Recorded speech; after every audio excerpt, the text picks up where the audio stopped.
The easy route for me, I think, would have been to make that switch. Mm. You know, Hmm. I could have, I could have been realistically, I could have been making world teams and probably could have made the Olympic team back in 2021. Um, so I think the hard decision was for me to, and it was a gamble. Mm. Um, Hmm. but yeah, I'm so happy that I did now. Dan, another week of the Propulsion Swimming podcast, another qualified Olympic guest. And this week on the podcast, we are speaking to the one and only Honey Osrin. Yeah, I'll tell you what, I don't know if you're the same as me, but I'm still kind of pretty hyped about how our trials went and how well some of our swimmers actually did. Oh, I thought you meant mine and your trials then for a second. I was like, Oh, well, no, we didn't get in the water. No, we didn't. But I feel like we did quite a good week, I suppose. But in terms of the British swimmers, I thought they swam amazing. And it's great to have Honey on the podcast, who's obviously qualified for her first Olympics. Can't wait to hear her thoughts on what it's like to be selected for her first Olympic Games and get to know Honey a little bit more. Because I think from a British swim fan point of view, I don't know if many people know who Honey is. So I think this would be a good episode to get to know her better.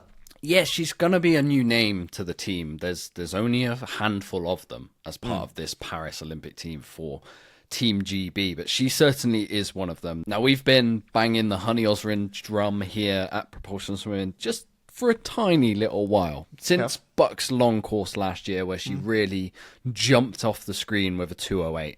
In fact, it wasn't a screen. I was poolside in Sheffield. She looked incredibly strong there, beating the likes of Katie Shanahan earlier on in the season. And of course, she secured herself a place at the Paris Olympics in the 200 meters backstroke, becoming British champion. And I can't wait to speak to her on this podcast about all things, like her background in swimming in terms of like British swimming is unusual. It's interesting. Yeah. Did she make the right decision to swim for British swimming? Well, that's something we're going to get into. Like at points, there were times where she was about to give it all up.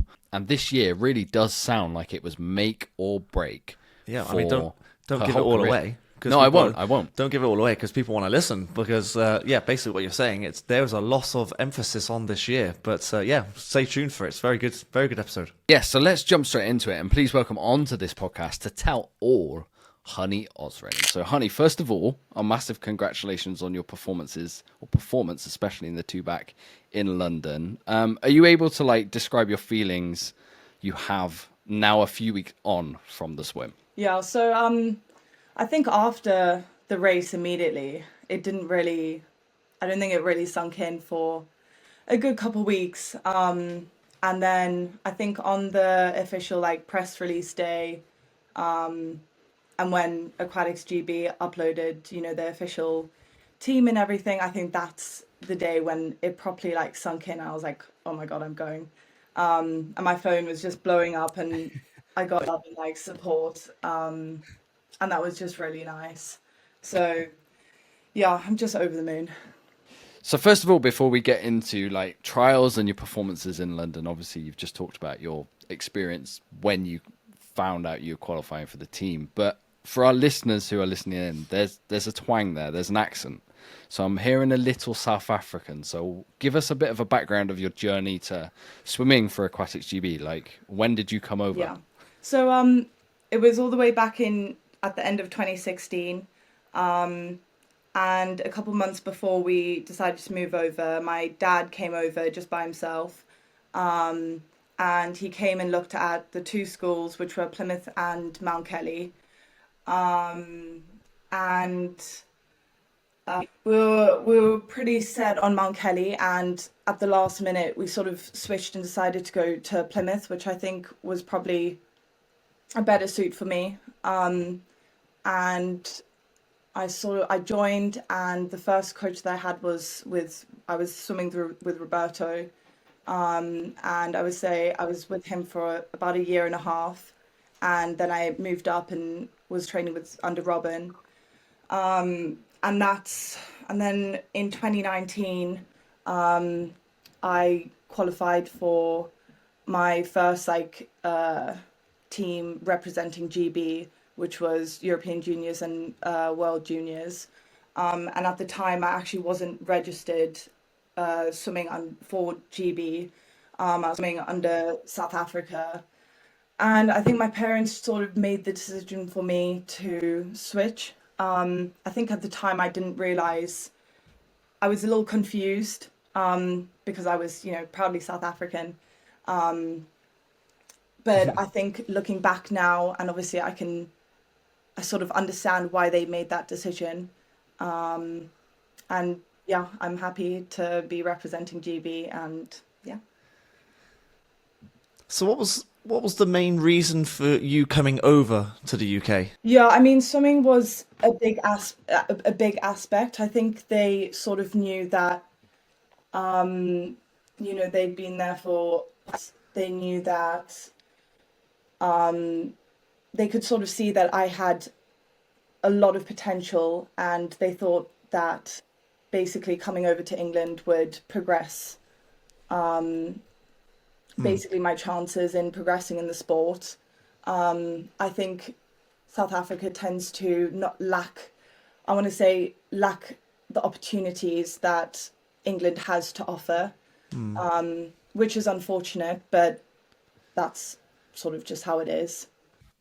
Yeah, because it's really hard for swimmers over there to get funding, isn't it? Like, I remember Chad saying he's had to fund his own Yeah, journey. so that was a really big aspect for them as well. I think they knew that once or if I would get to a certain level, I would have to fund my own way there.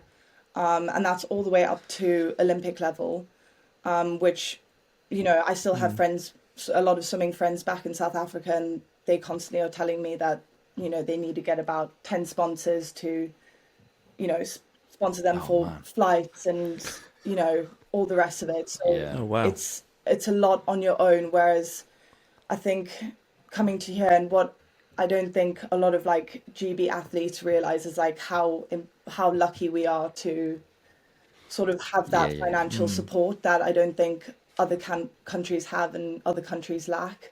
So I'm yeah. presuming if you came over and you were looking at Mount Kelly and Plymouth, they had not sponsorship, but scholarship opportunities like on the cards for you. Yeah. So you were that sort of level of swimmer when you were coming Yeah. over. So I got offered scholarships at both places.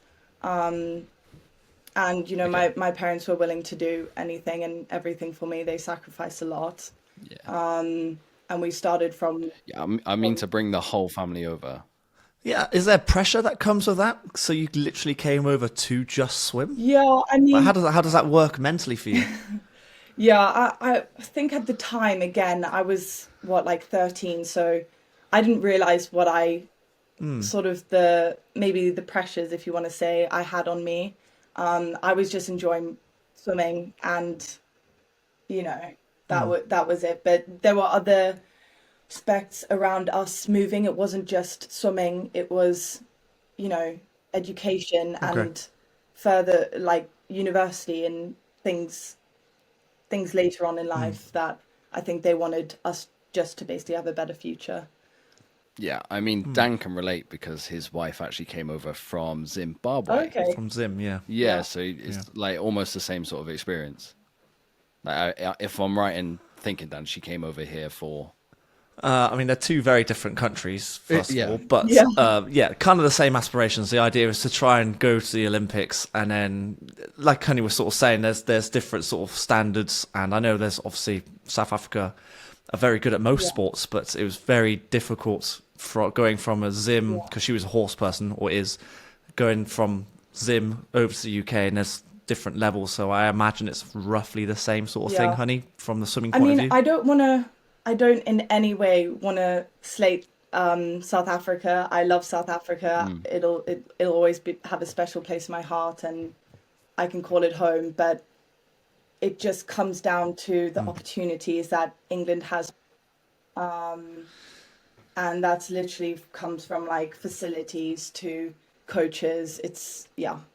No, I fully understand that and I appreciate it. Like we've been to Mount Kelly, we've seen the facilities on offer there. Like it's incredible that, and I think you're probably one of the swimmers who's gone through that system and really appreciated Oh, every single moment of it 100%. because you've 100%. yeah And that's when like swimmers like they'll complain at competitions like, oh, we're running 2 minutes behind schedule. And I just laugh because it's like sometimes we'd have to cancel because the pool was broken or, there weren't enough. Yeah. Yeah, it's just insane. So, yeah, I do appreciate a lot. So let's talk a little bit about trials then. Yeah. So going into the meet, I don't know if you heard, but we had kind of tipped you for the 200 backstroke. We had an inkling after watching you swim through essentially the start of this year that qualification was on the cards, especially after the buck swim where you already hit the nomination time. Yeah. Did you feel any expectation in yourself at all, like heading into London? I actually didn't feel like anyone thought I would, like everyone looking in, I don't think anyone thought that I had even the slightest chance. I didn't actually know that you guys tipped off that I... Oh, we had you in we pen. knew that. Oh, yeah, really? Yeah. We were quite confident. Yeah. Paying close attention. But yeah, no, so no pressure from like the outside. I think literally just within myself, I put an immense amount of pressure just because I knew I could do it. And I haven't had that feeling for a very long time, and I think that is also why I think I swam how I swam. I have really built up like the belief in myself because I've been lacking that for a number of years. So that really, really helped. So it was a good feeling you put on yourself. Yeah, I would say so. Was the buck swim the kind of catalyst for this belief? Because you hit the nomination time actually in that competition.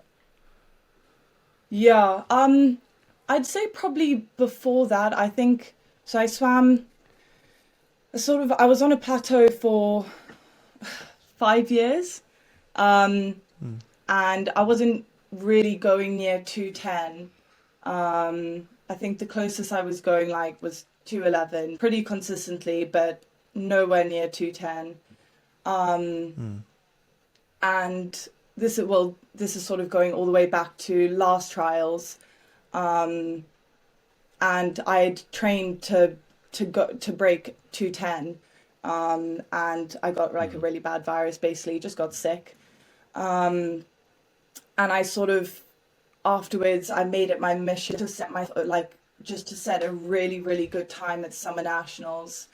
And I know it wasn't ideal for me because I think my goal was sort of to make under 23s. But yeah, so I just wanted to set like a really good time for myself at summer nationals, and then sort of carry that confidence into the next season.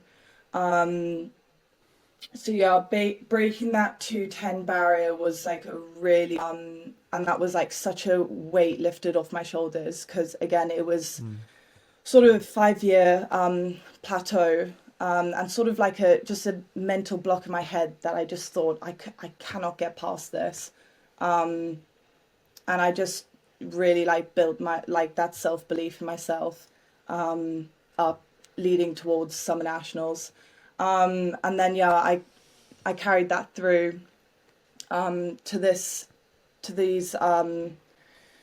season, and the swim that I did at Bucks did really give me a lot of confidence, and yeah, just carried it through.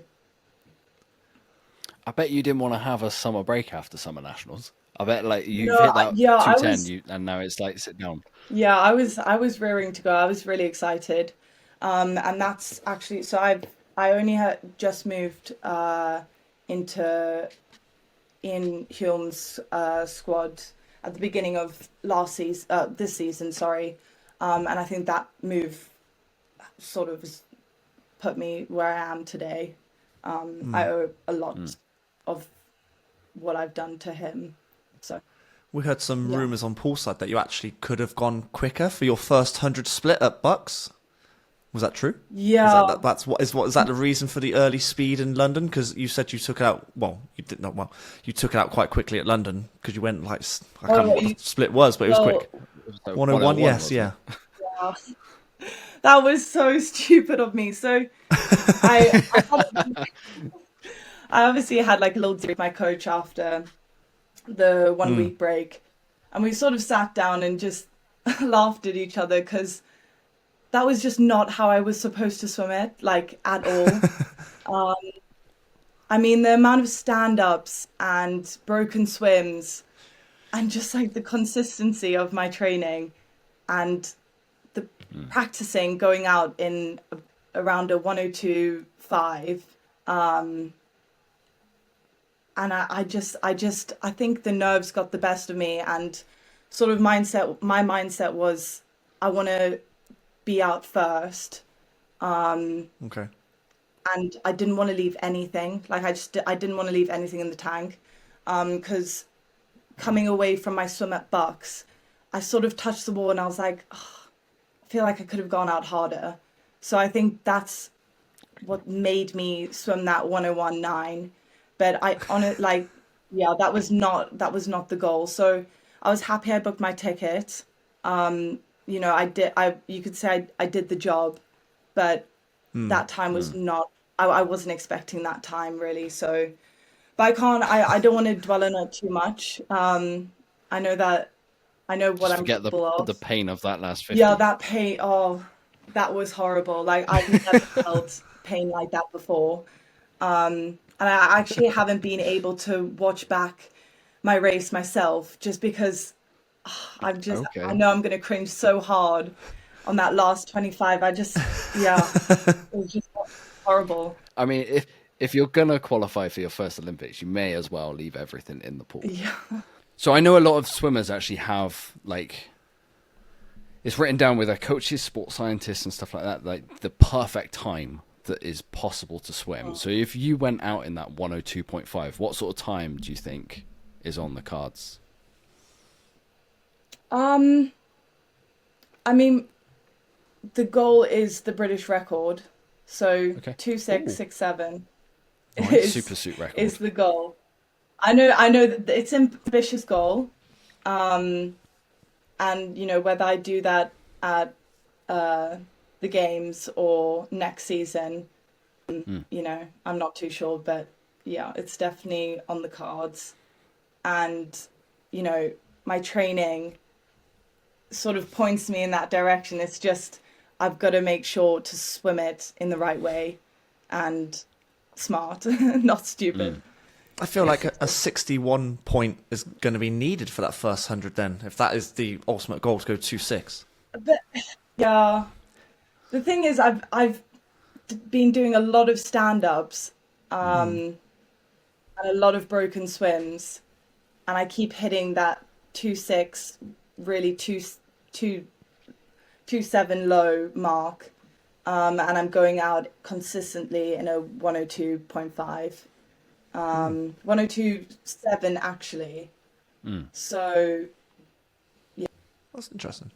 I think we spoke to Luke Turley about like the science of lactate and stuff like that. So it's like if you take it out like that 0.5, which really doesn't sound like much, but it is. If you take it out 0.5 and you overwork it, suddenly you really pay for it later on. Yeah. No, it's insane what a 0.5 difference can make on your swim. Well, this is what Jimmy was saying last week about his 100 fly. Like he went out, I think, 0.3 quicker on his first 50, and then it just blew him up on the final 50. And that's 0.3. That's even less. So it's amazing what these little tiny minor details do. Yeah. I don't know how it works, but for some reason that's how it works. Yeah. Just anything not to feel that pain quite like that again. Yeah. Sounds like a good plan. I can't do it. Can't do it again. Now we've spoken on this podcast for a little while, and we've put out videos all over the place that British backstroke, just male, female, is on the rise. Like it's doing really, really well. So how good is it to be a part of that alongside the likes of Katie Shanahan, who we've already talked about, Kathleen Dawson, Meddy Harris, Lauren Cox as well? I'm sure she's part of your squad at Loughborough. Yeah, so definitely all those girls' names, I think they're all so powerful. You've also got Holly McGill, who's just dipped under that 210 mark, which I think that's really, really impressive. I think breaking that 210 barrier, at least for me, was difficult thing I've had to do in my swimming career so far. So I think, yeah, she's definitely in the mix as well. And I like how Katie and I are pushing each other sort of back and forth. I think it's like a really, really healthy, competitive thing to be doing. So, yeah. Well, that was my next question. Does it actually help to have all this competition on a domestic level? I mean, it's clearly working on the men's 200 free, for example, and I think it will eventually be the same on this women's backstroke as well. Yeah, definitely. I don't think I'd want to be swimming out in front alone. And I think, again, those girls either side of me, Katie and Holly, in that final at trial, really, really pushed me. And yeah, sort of made me hold on, which I don't think I could have done without them. So, yeah.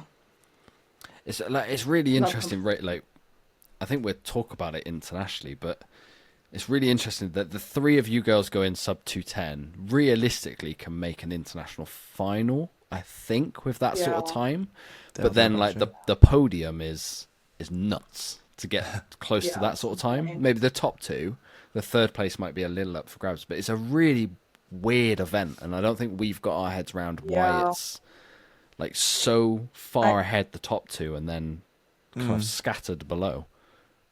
I know it's a hard one because I don't understand it either. It's like you have I'm not I'm asking you to. And then you have a massive drop to sort of 2.6, 2.7, and then again a massive drop, sort of 2.9, 2.10. So yeah, going into the games, I don't really know what to expect.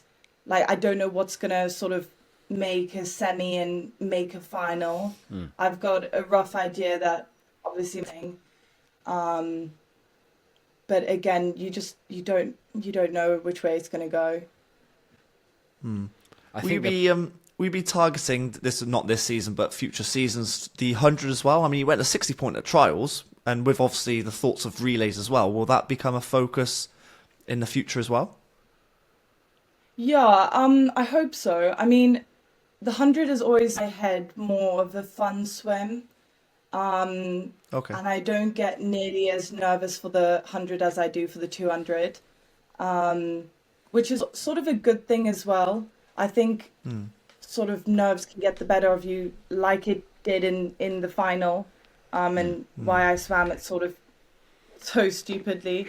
But yeah, I do really want to dip under that minute mark. And again, breaking that 101 barrier for me was also, I've been stuck on 101 for years and years. So going under 101 has sort of made me and my coach Ian sort of be like, okay, this could maybe be a focus. So we're definitely gonna, I think, carry that on to next season and see if I can dip under that minute mark. And I would really love to be in the mix for like relays and stuff like that. So yeah. You've said several times over the course of this podcast about the plateau that you faced, like 4 or 5 years in the 200 as well. So how proud of you are you to break that mark? Because I know there's more than just qualifying for the Olympics that come as part of that. It's also that we spoke about this beforehand, you've got your funding back as well, which is a big deal. So how proud are you that you stuck with it through that 5 years? Yeah, I mean, I've definitely had my moments. I think what it really was going all the way back to COVID. I know it's sort of cliche to blame COVID. I'm not blaming it, but it's sort of that's sort of when my confidence dropped. Okay.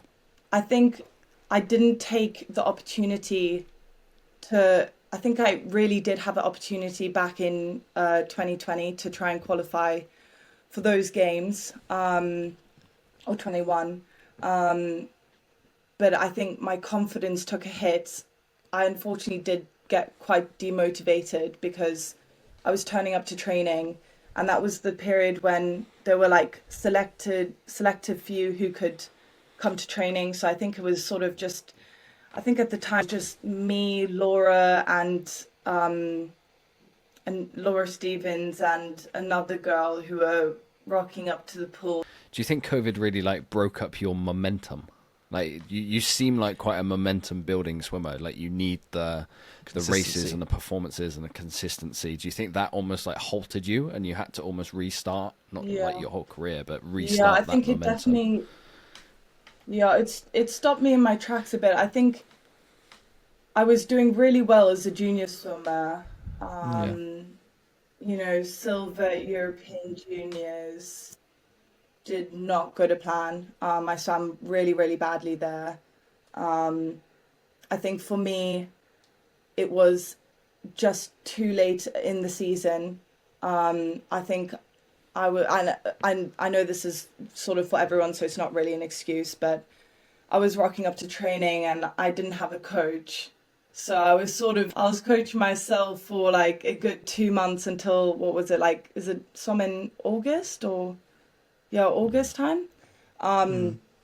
So I think from there, it just knocked my confidence completely.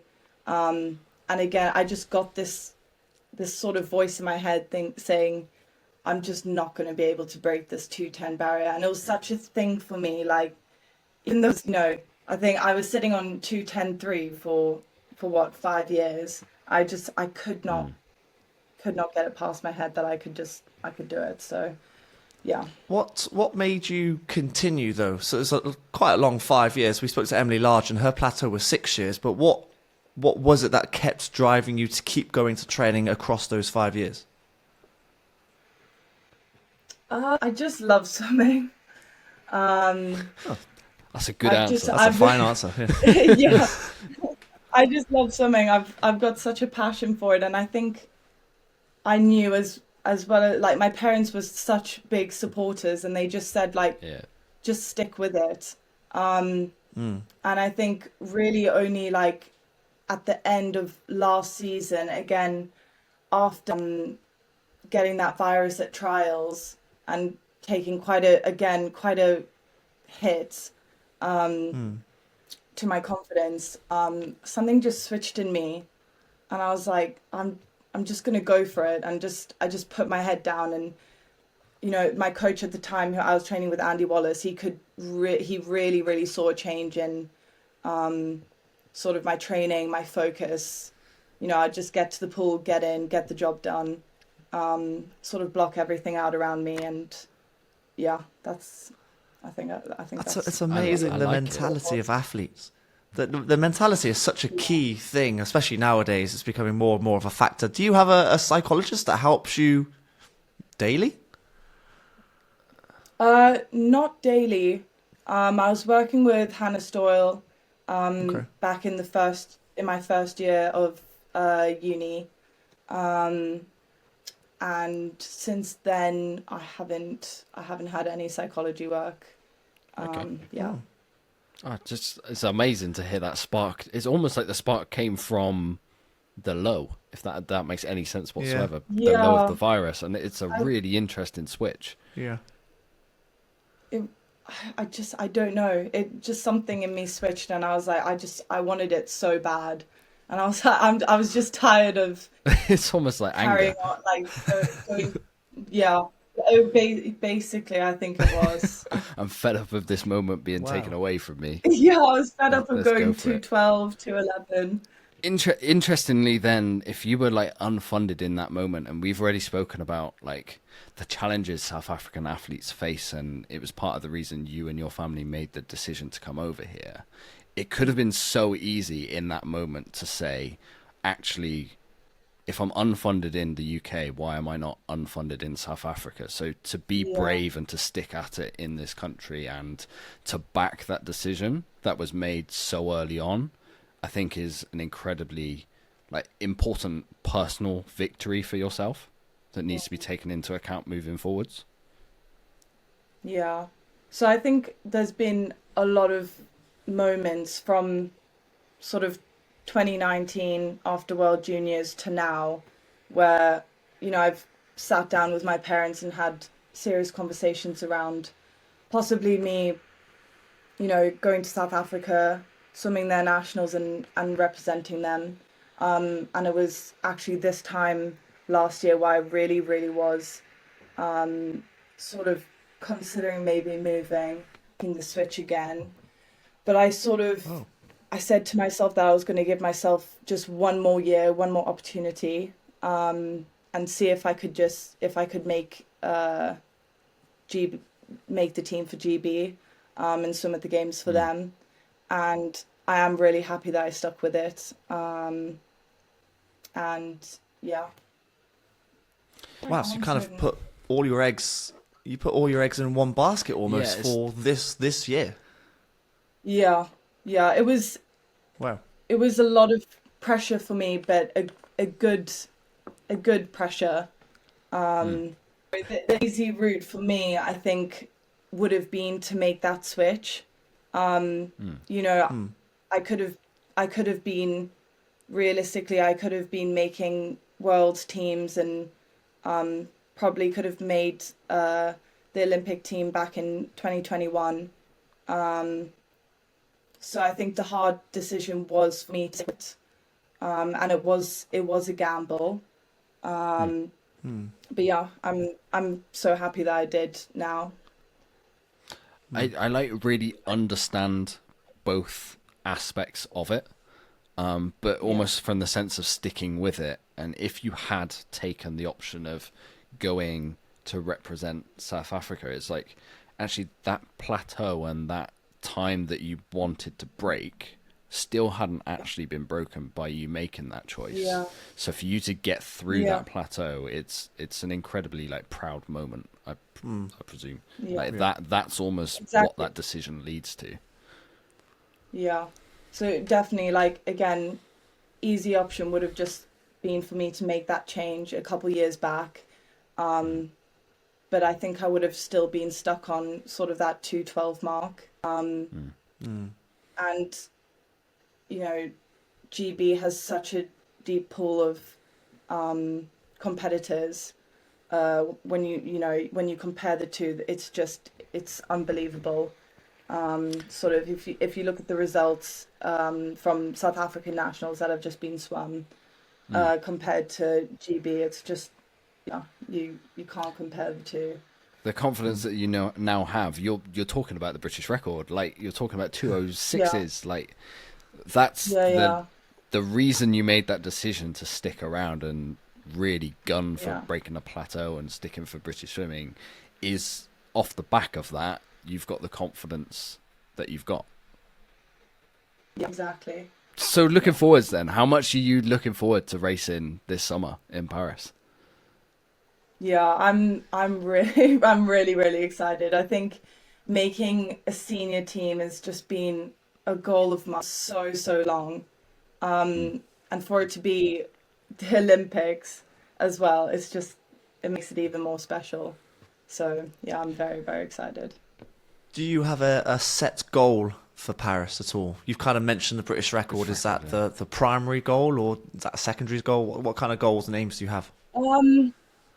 I mean, making the final, I think, is just because having competed on a stage like that for a number of years.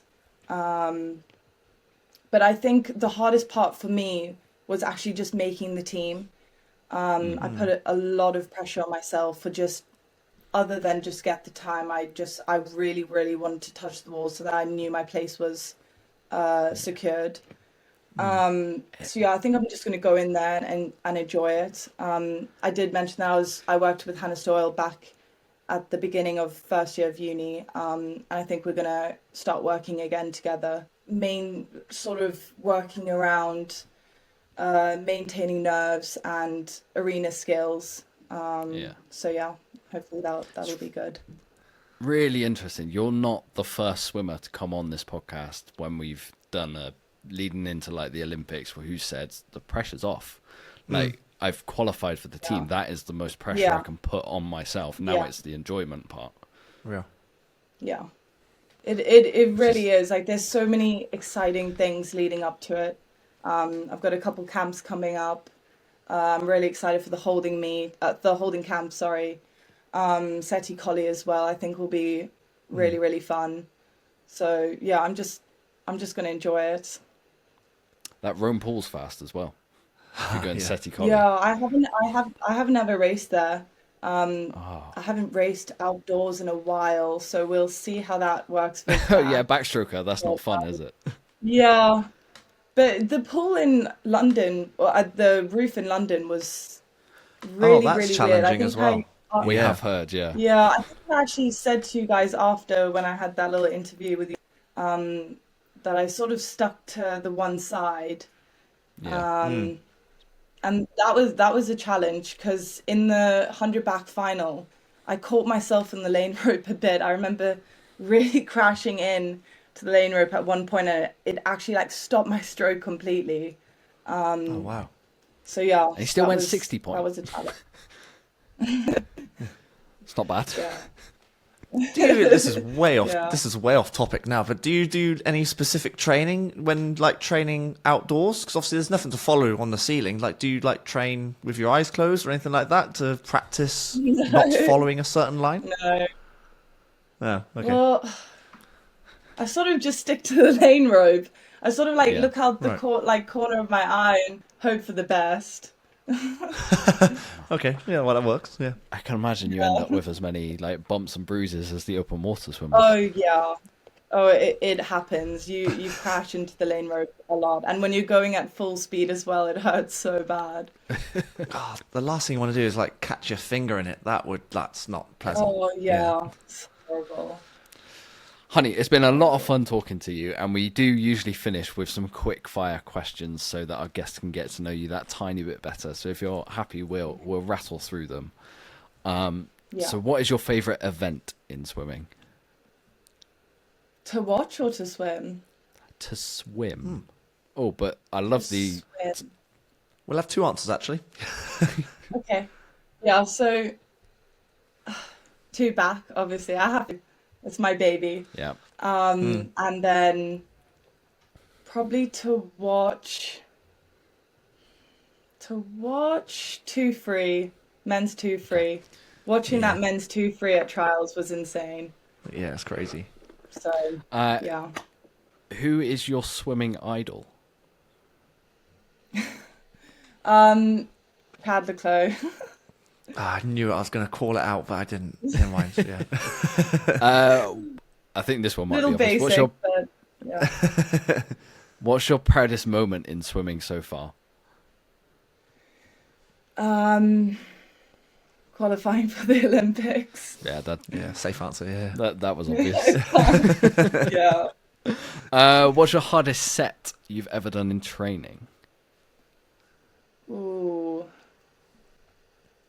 I would say 10-2's backstroke best average. Off what sort of rest did we? It was off 250. Okay. Ooh. Okay. Yeah, that's not easy. Yeah. And final question to get to know you a little bit away from the swimming pool. If you were to go on a road trip, there's 3 spaces in the car. You can take friends, family, celebrities, anyone you want with you. Who would you take? Can I say animals? Yeah, we've Sure, had yeah. loads of dogs before.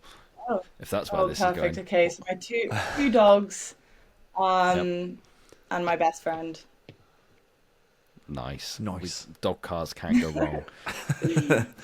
Well, honey, thank you so much for giving up some time this evening to speak to us on the Propulsion Swimming podcast. Best of luck heading forward into Paris. Enjoy the next few months because I'm sure it's going to be Thank great you so fun. much. Mixed in with some pretty hard training, I presume, as well. Yeah. And best of luck aiming for that British record. Thank you so much.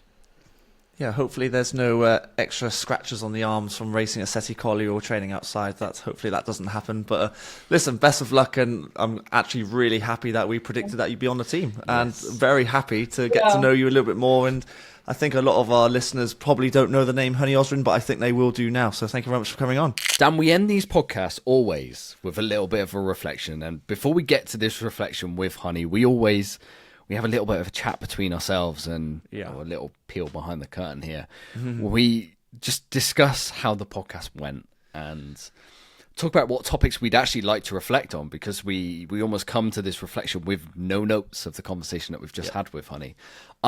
We could talk about every single section that we went through on this podcast, because she's had a fascinating journey and trials went amazing and she's unfunded.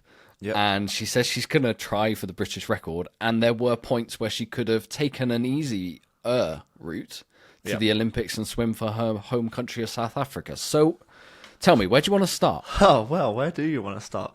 I think somewhere in that episode, I can't remember where it was now, but pretty much all of her eggs were in one basket for this year.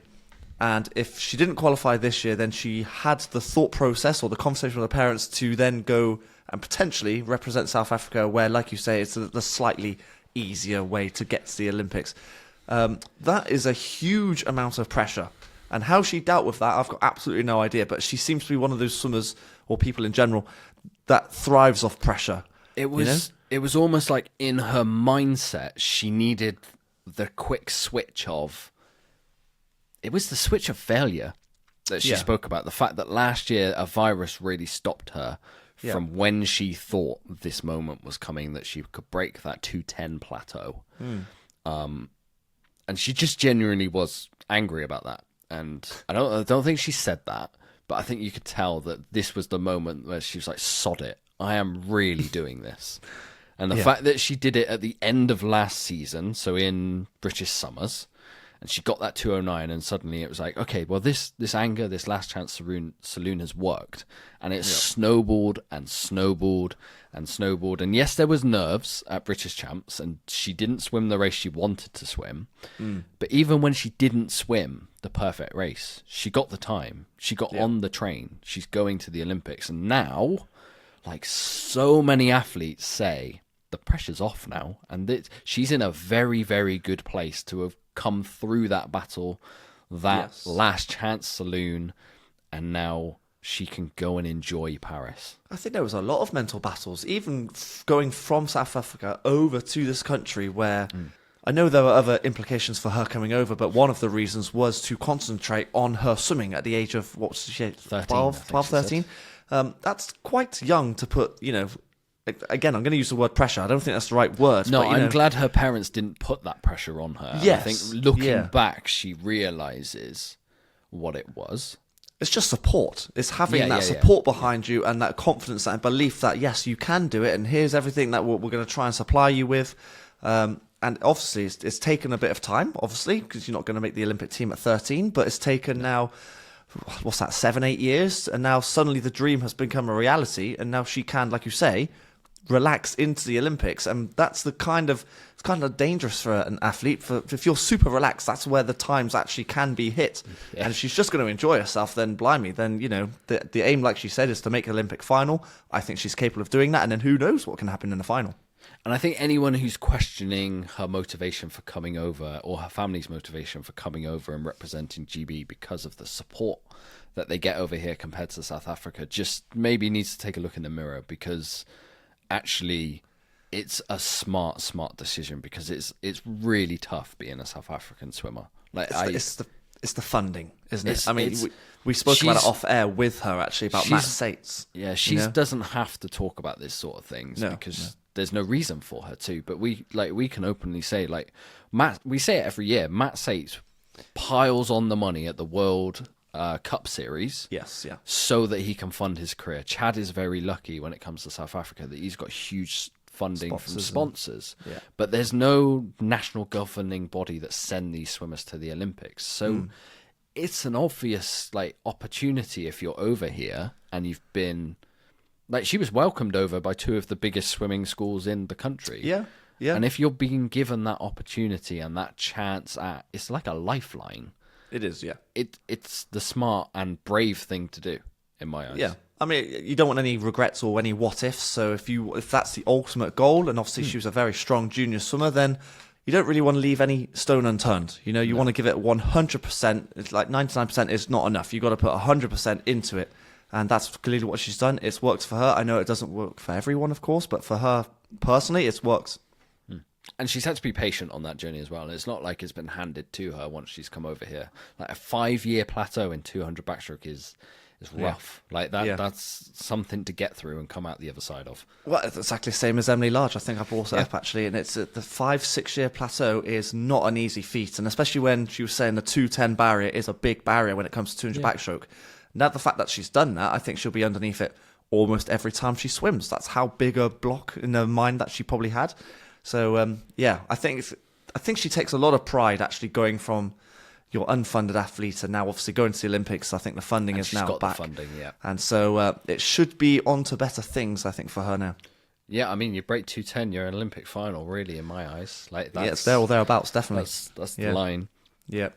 Certainly the right move by Aquatics GB to put such a fast qualifying time in place for these girls.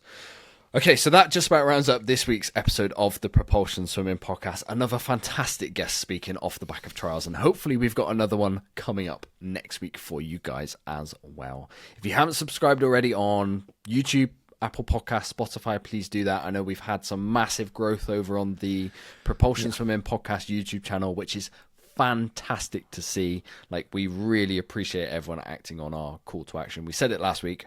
We can't thank you guys enough. It's great to see the amount of support that we're seeing for these conversations that we're bringing to you guys every week. Yep. So me and Dan are going to be back with another conversation in 7 days' time. Yeah, thank you for listening, everyone, and we'll catch you on the next one. You've been listening to the Propulsion Swimming Podcast with Scott and Dan. We want to thank you for joining us and invite you to subscribe to the show, as well as checking out the Propulsion Swimming YouTube channel for weekly tutorials and videos to get your swimming fix. We will be back next week. Until then, we'll catch you on the next one.